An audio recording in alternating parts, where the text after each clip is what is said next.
ସେଥିରେ କିଛି ଲୋକ ଯୋଉମାନେ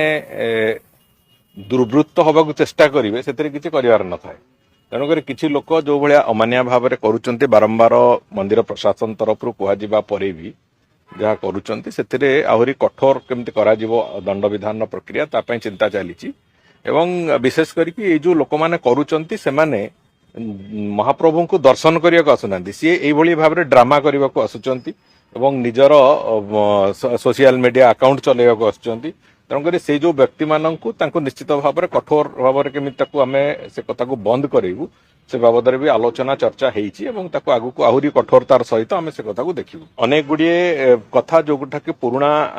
ଆକ୍ଟରେ ଆମର ପ୍ରାବଧାନ ଅଛି ବିଭିନ୍ନ ପନିଶମେଣ୍ଟର, ସେଥିରେ କିଛିଟା ପରିବର୍ତ୍ତନ ପାଇଁ ଏବେ ପ୍ରକ୍ରିୟା ଚାଲିଛି ଏବଂ ଏଇ ମନ୍ଦିର ଭିତରେ ଫଟୋ ଉଠାକୁ ଏବଂ ମୋବାଇଲ ଇତ୍ୟାଦି ମୋବାଇଲ ହଉ କି ଯୋଉ ଚଷମାରେ ଲେନ୍ସ ଲଗେଇକି ଆସୁଛନ୍ତି ୟାକୁ ସମ୍ପୂର୍ଣ୍ଣ ରୂପେ ବ୍ୟାହତ କରିବା ପାଇଁ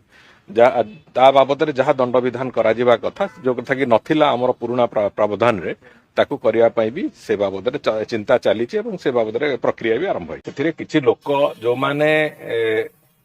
ଦୁର୍ବୃତ୍ତ ହବାକୁ ଚେଷ୍ଟା କରିବେ ସେଥିରେ କିଛି କରିବାର ନଥାଏ। ତେଣୁକରି କିଛି ଲୋକ ଯୋଉ ଭଳିଆ ଅମାନିଆ ଭାବରେ କରୁଛନ୍ତି ବାରମ୍ବାର ମନ୍ଦିର ପ୍ରଶାସନ ତରଫରୁ କୁହାଯିବା ପରେ ବି ଯାହା କରୁଛନ୍ତି ସେଥିରେ ଆହୁରି କଠୋର କେମିତି କରାଯିବ ଦଣ୍ଡବିଧାନର ପ୍ରକ୍ରିୟା ତା ପାଇଁ ଚିନ୍ତା ଚାଲିଛି। ଏବଂ ବିଶେଷ କରିକି ଏଇ ଯୋଉ ଲୋକମାନେ କରୁଛନ୍ତି ସେମାନେ ମହାପ୍ରଭୁଙ୍କୁ ଦର୍ଶନ କରିବାକୁ ଆସୁନାହାନ୍ତି, ସିଏ ଏଇଭଳି ଭାବରେ ଡ୍ରାମା କରିବାକୁ ଆସୁଛନ୍ତି ଏବଂ ନିଜର ସୋସିଆଲ ମିଡିଆ ଆକାଉଣ୍ଟ ଚଲେଇବାକୁ ଆସୁଛନ୍ତି। ତେଣୁକରି ସେଇ ଯୋଉ ବ୍ୟକ୍ତିମାନଙ୍କୁ ତାଙ୍କୁ ନିଶ୍ଚିତ ଭାବରେ କଠୋର ଭାବରେ କେମିତି ତାକୁ ଆମେ ସେ କଥାକୁ ବନ୍ଦ କରେଇବୁ ସେ ବାବଦରେ ବି ଆଲୋଚନା ଚର୍ଚ୍ଚା ହେଇଛି ଏବଂ ତାକୁ ଆଗକୁ ଆହୁରି କଠୋରତାର ସହିତ ଆମେ ସେ କଥାକୁ ଦେଖିବୁ। ଅନେକ ଗୁଡିଏ କଥା ଯୋଉଟା କି ପୁରୁଣା ଆକ୍ଟରେ ଆମର ପ୍ରାବଧାନ ଅଛି ବିଭିନ୍ନ ପନିଶମେଣ୍ଟର, ସେଥିରେ କିଛିଟା ପରିବର୍ତ୍ତନ ପାଇଁ ଏବେ ପ୍ରକ୍ରିୟା ଚାଲିଛି ଏବଂ ଏଇ ମନ୍ଦିର ଭିତରେ ଫଟୋ ଉଠାକୁ ଏବଂ ମୋବାଇଲ ଇତ୍ୟାଦି ମୋବାଇଲ ହଉ କି ଯୋଉ ଚଷମାରେ ଲେନ୍ସ ଲଗେଇକି ଆସୁଛନ୍ତି ୟାକୁ ସମ୍ପୂର୍ଣ୍ଣ ରୂପେ ବ୍ୟାହତ କରିବା ପାଇଁ ତା ବାବଦରେ ଯାହା ଦଣ୍ଡବିଧାନ କରାଯିବା କଥା ଯୋଉ କଥା କି ନଥିଲା ଆମର ପୁରୁଣା ପ୍ରାବଧାନରେ ତାକୁ କରିବା ପାଇଁ ବି ସେ ବାବଦରେ ଚିନ୍ତା ଚାଲିଛି ଏବଂ ସେ ବାବଦରେ ପ୍ରକ୍ରିୟା ବି ଆରମ୍ଭ ହୋଇଛି। ସେଥିରେ କିଛି ଲୋକ ଯୋଉମାନେ ଦୁର୍ବୃତ୍ତ ହବାକୁ ଚେଷ୍ଟା କରିବେ ସେଥିରେ କିଛି କରିବାର ନଥାଏ। ତେଣୁକରି କିଛି ଲୋକ ଯୋଉ ଭଳିଆ ଅମାନିଆ ଭାବରେ କରୁଛନ୍ତି ବାରମ୍ବାର ମନ୍ଦିର ପ୍ରଶାସନ ତରଫରୁ କୁହାଯିବା ପରେ ବି ଯାହା କରୁଛନ୍ତି ସେଥିରେ ଆହୁରି କଠୋର କେମିତି କରାଯିବ ଦଣ୍ଡବିଧାନର ପ୍ରକ୍ରିୟା ତା ପାଇଁ ଚିନ୍ତା ଚାଲିଛି। ଏବଂ ବିଶେଷ କରିକି ଏଇ ଯୋଉ ଲୋକମାନେ କରୁଛନ୍ତି ସେମାନେ ମହାପ୍ରଭୁଙ୍କୁ ଦର୍ଶନ କରିବାକୁ ଆସୁନାହାନ୍ତି, ସିଏ ଏଇଭଳି ଭାବରେ ଡ୍ରାମା କରିବାକୁ ଆସୁଛନ୍ତି ଏବଂ ନିଜର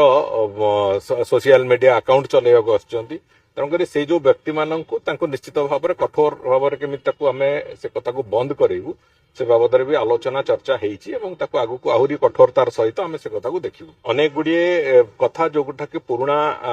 ଆକ୍ଟରେ ଆମର ପ୍ରାବଧାନ ଅଛି ବିଭିନ୍ନ ପନିଶମେଣ୍ଟର, ସେଥିରେ କିଛିଟା ପରିବର୍ତ୍ତନ ପାଇଁ ଏବେ ପ୍ରକ୍ରିୟା ଚାଲିଛି ଏବଂ ଏଇ ମନ୍ଦିର ଭିତରେ ଫଟୋ ଉଠାକୁ ଏବଂ ମୋବାଇଲ ଇତ୍ୟାଦି ମୋବାଇଲ ହଉ କି ଯୋଉ ଚଷମାରେ ଲେନ୍ସ ଲଗେଇକି ଆସୁଛନ୍ତି ୟାକୁ ସମ୍ପୂର୍ଣ୍ଣ ରୂପେ ବ୍ୟାହତ କରିବା ପାଇଁ